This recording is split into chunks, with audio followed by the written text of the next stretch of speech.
Hello again, it's Summer here, and I am going to share with you about how to make a really handy salve.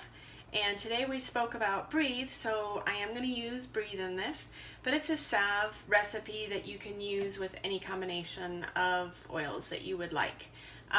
So today we are going to be using, like I said, the Breathe blend, because I want this to be a salve that is going to be helpful for respiratory support. Frankincense, which I don't know if I've mentioned before yet, but I pretty much always am going to be adding frankincense to almost anything I do. So any blends, any roll-on blends, any salves, I just like to put frankincense in it. And then remember I mentioned that I love cardamom, and that's why it's in Breathe, because it's excellent for your respiratory support. So I'm going to add more of that. Oops. And then this is cypress, and cypress is also really good for your respiratory issues. And then eucalyptus. So this is just a little bit different recipe than what you're going to find on the link with the recipe attached. But one of the things that I like to do when I am making anything, when I'm making a blend, and it might be that if I'm making it for a specific person, I'm going to have them do this. But one of the things I did just a little bit ago when I was picking the oils that I wanted to use is I got them all and I got the lids off. And then I just want to take, some deep breaths in of what it smells like. And that kind of helped me. I actually had some other oils in here that I didn't really want to use, Melaleuca, because I'm probably generally going to be using this at nighttime. And I just want it to be a really comforting smell to me. So these are all going to be really good for respiratory support and to open those airways, but I also am really going to like the smell. So, all right, so what we are going to do, we're going to put since I don't have the caps on, it's a little hard to tell. Oh, let's see. I haven't even told you how to make the recipe, but okay.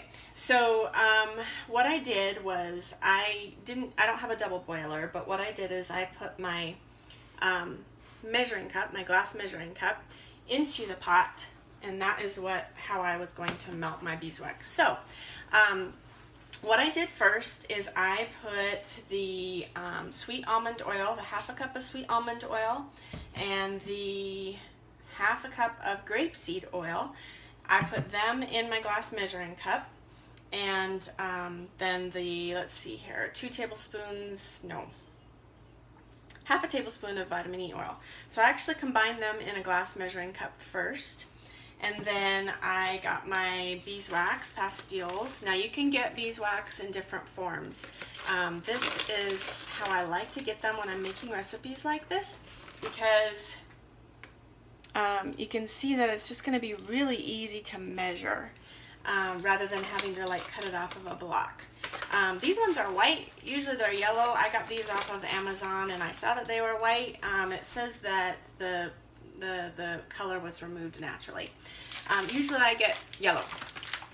It doesn't really matter, I guess, but these ones are really easy to measure.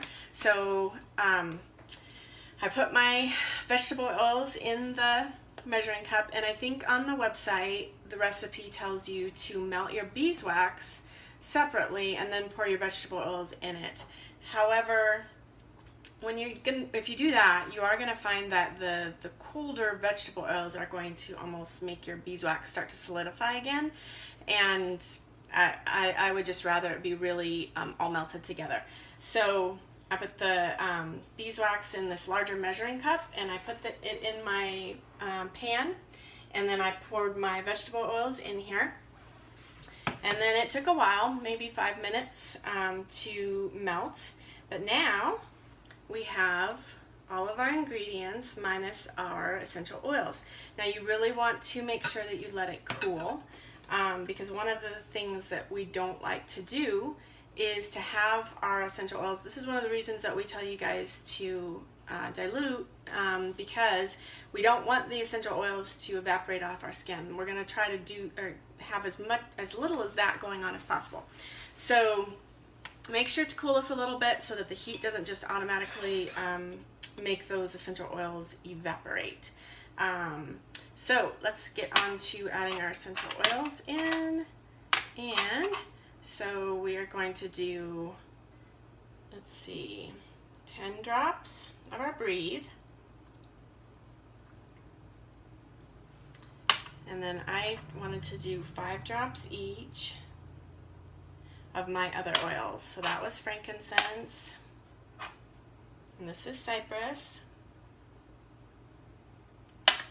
this is eucalyptus,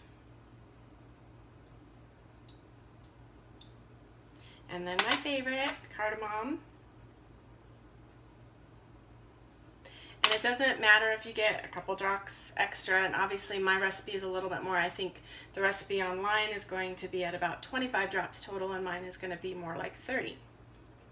So I mixed those in, and you can see that I actually just use a skewer. It's a wooden skewer to be doing all of my mixing.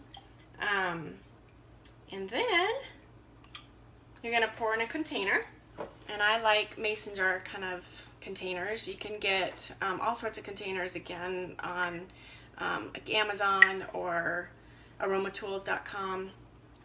This actually is just an old jelly jar, so I'm going to pour it into that.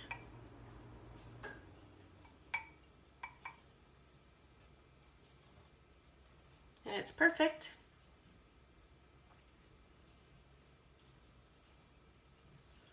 And then we're going to let that cool and set for 2 hours.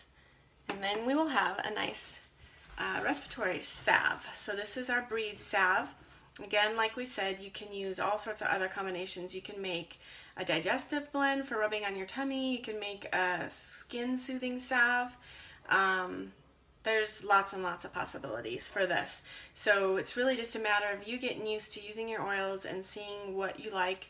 And what oils work differently for you than maybe for other people, because for some people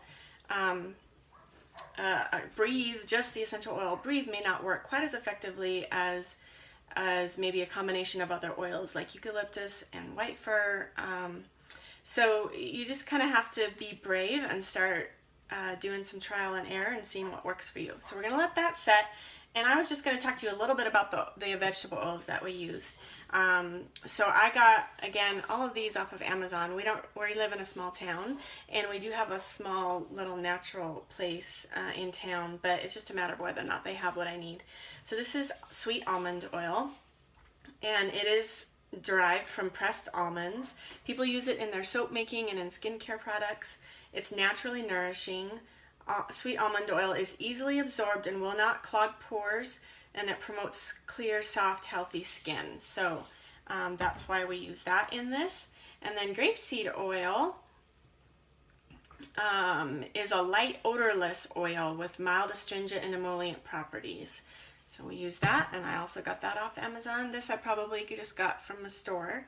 This is vitamin E oil, and it helps provide against let's see, all of our little lines all over our face, and then just helps improve your skin elasticity. Plus it's a really great stabilizer in your recipes. So I think that's it. I hope you enjoyed your Breathe DIY, and have a great next week of oil camp.